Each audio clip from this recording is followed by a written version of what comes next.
My father didn't even clear his throat before doing it. He just pushed a polished folder across the table and said my sister's name like it was a promise. Elise had been home for 7 days. I'd carried my parents for 10 years. My mother's nod was the loudest thing in the room. I didn't argue. I didn't even blink. I placed the power of attorney beside the house keys, the metal clinking sharp enough to cut the silence. Everyone thought I was surrendering. But when Elise opened the letter I'd left for her, she didn't read it twice. She couldn't. I grew up in hallways that smelled like antiseptic and lavender, their lights humming softly overhead. My father walked ahead of me with long, confident strides, greeting every resident by name. I used to trail behind him pushing a wheelchair. I was too small for standing on my toes just to keep it straight. The metal would rattle, and he'd glance back with a smile that never quite landed. "Careful, Mara," he'd say, then turned back to the person he wanted to impress. Elise didn't trail behind anyone. She floated, dresses that swayed, curls that caught the light, laughter that pulled eyes toward her like gravity. My mother posed her in doorways and beside holiday decorations, posting photos with captions about our bright future.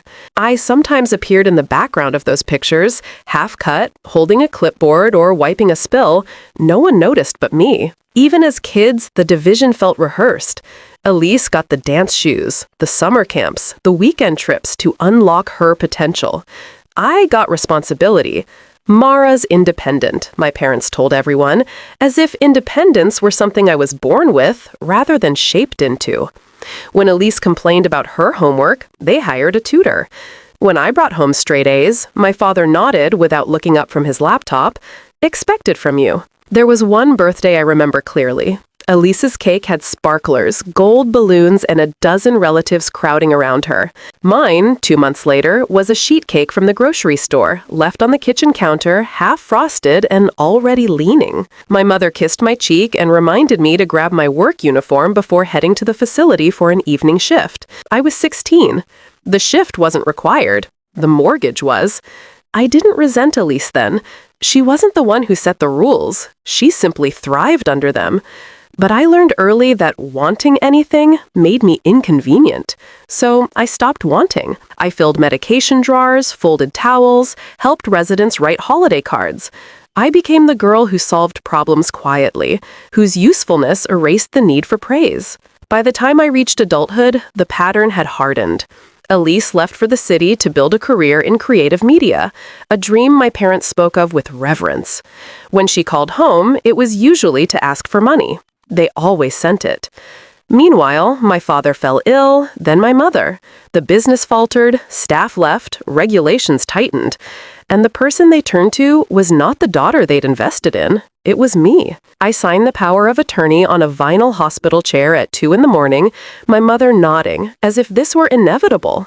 "You're good with the serious things," she whispered. It wasn't a compliment. It was confirmation of a role I'd never asked for. Some nights after long shifts, I'd catch my reflection in the facility's glass doors. Straight posture, hair tied back, tablet in hand. I didn't look like someone in her 20s. I looked like someone who had already lived a life. I remember thinking even then that this was my place. Not chosen, assigned. That was the day I understood what my family believed. Elise was the face. I was the scaffolding. The shift came quietly. The way storms crawl in before anyone notices the sky has changed. At first, it was small things. An email chain I usually handled about state inspections arrived without my name attached. Then another about a staffing audit.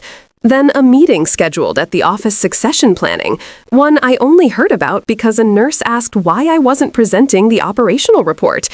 I remember standing in the supply room, the air cold from the refrigeration unit, holding a box of wound dressings.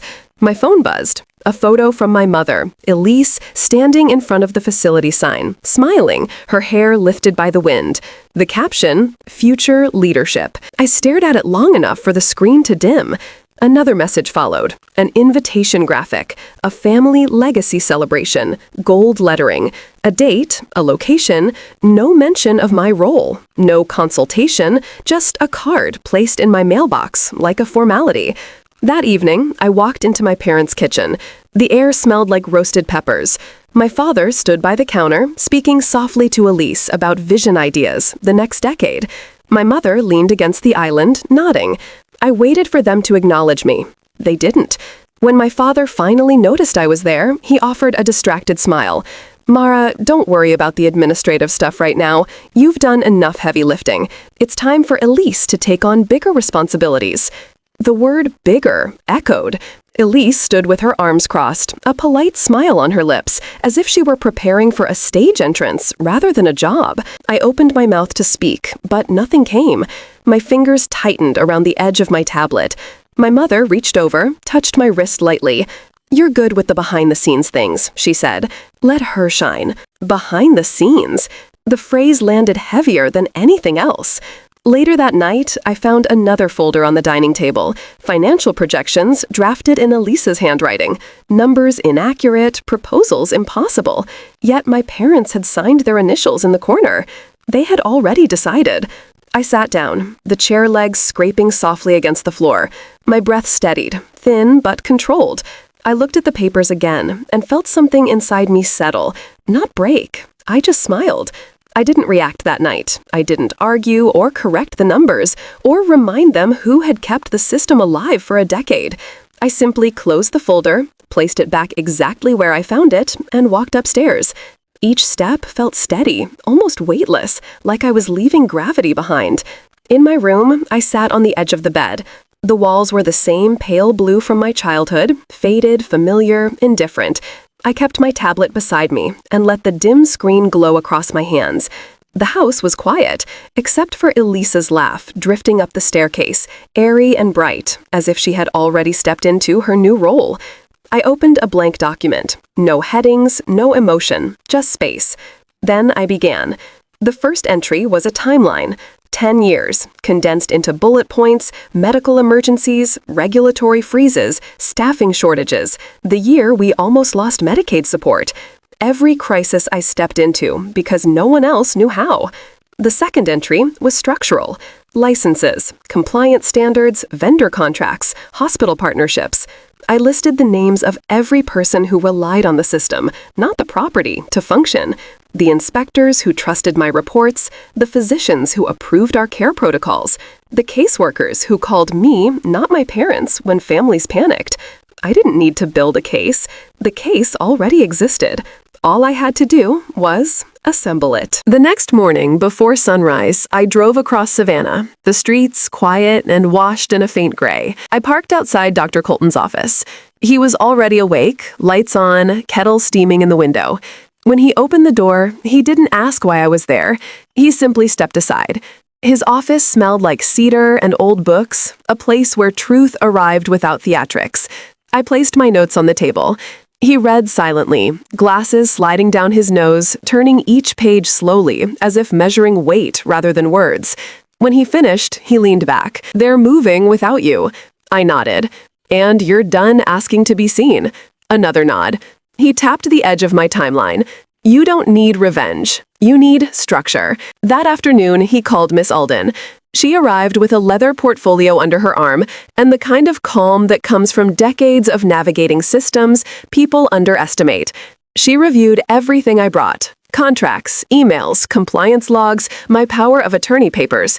She scanned each page with quick precision, lips tightening only when the numbers Elise drafted came up. "They're planning a transfer," she said, "but they don't understand what they're transferring." "Explain it," I told her. She pointed at the licenses first. "This is the real spine. Without it, the facilities are buildings, nothing more." Then she tapped the compliance protocols I'd written. "This is intellectual property. You created it." Finally, she held up the summary of our partnerships. "This is institutional capital. It follows the system, not the name." I sat very still. "You can protect your work," she continued. "Not with emotion, with boundaries." We spent the next week building a legal framework, a nonprofit foundation designed to hold everything intangible: the brand, the protocols, the data system, the partnerships, not to own, but to safeguard. A structure that didn't serve a family image, but the people in our care. Harbor Bridge Foundation. I chose the name quietly, a bridge built for those who needed steadiness.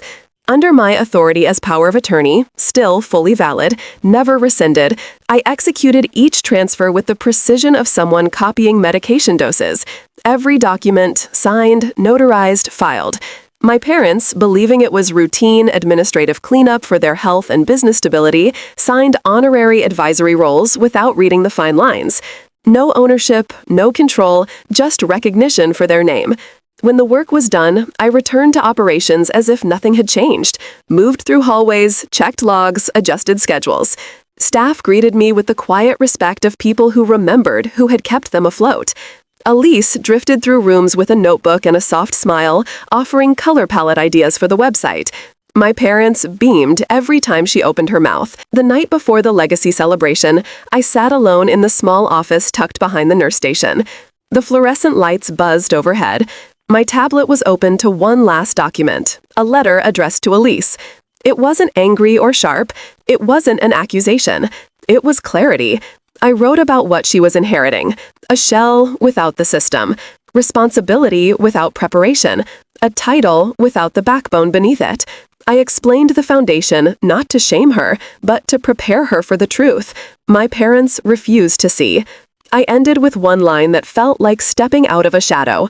What you carry next depends on what you choose to hold. I printed the letter, folded it neatly, and slid it into a red envelope, a color that drew attention without noise. On the day of the celebration, I placed the envelope into my bag beside the keys and the POA document. 3 objects, 3 truths. This time, I wouldn't fix what they'd broken. This time, I would let the system speak for itself. The celebration looked warm from the doorway. Soft lights, crystal glasses, linen napkins folded like small, careful wishes. My parents stood near the head of the table, glowing in a way they hadn't in years. Elise sat between them, posture perfect, fingers grazing the stem of her glass as if she'd practiced for this moment. When my father tapped his spoon against a plate, the room quieted. His voice carried easily across the table. "Thank you all for being here tonight. We honor the future of our family's work." He turned to Elise with a proud tilt of his chin. "She's ready to lead." My mother nodded, lips curved into the soft smile she reserved for moments she believed were historic. "She deserves it," she added. The words didn't sting. They simply confirmed everything I already understood. I waited until the applause faded. Then I stood, not abruptly, not with force, just enough for chairs to stop shifting and for conversations to fall silent. I placed 3 items on the table in front of me: the keys, the power of attorney document, and the red envelope. The keys made the smallest sound, a crisp, metallic tap that cut through the room's warmth. My father frowned. "Mara, this isn't necessary." I slid them gently toward Elise. "It's all yours." Some guests smiled, mistaking it for grace. Others exchanged glances, sensing the wrong kind of stillness in the air. Elise reached for the envelope first. Her fingers traced its edge before slipping inside to unfold the letter. Her eyes skimmed the first lines, then sharpened. She flipped to the next page, then the next. Her breath caught. "What is this?" she whispered. No one answered. She read further, hands tightening around the paper, knuckles whitening. "No, this can't be right." Her voice rose, thin and disbelieving. "You're joking?" Her chair screeched backward as she stood. The room jolted with her. My father grabbed the papers from her hand. His face drained as he reached the section outlining the transfers, brand protocols, operational rights, the licensing agreements, all under Harbor Bridge Foundation. His fingers trembled. "Mara, what did you do?" I didn't respond. My mother snatched a page, scanning it in quick, frantic bursts. This says we don't own any of this. That the facilities are," I said quietly, "just buildings." A hush fell. Even the clinking silverware stilled. In the far corner, Mr. Lowell Harbor Bridge's attorney rose from his chair. He had blended into the room until the moment he was needed. His voice was calm, even polite. "Everything in that packet is accurate.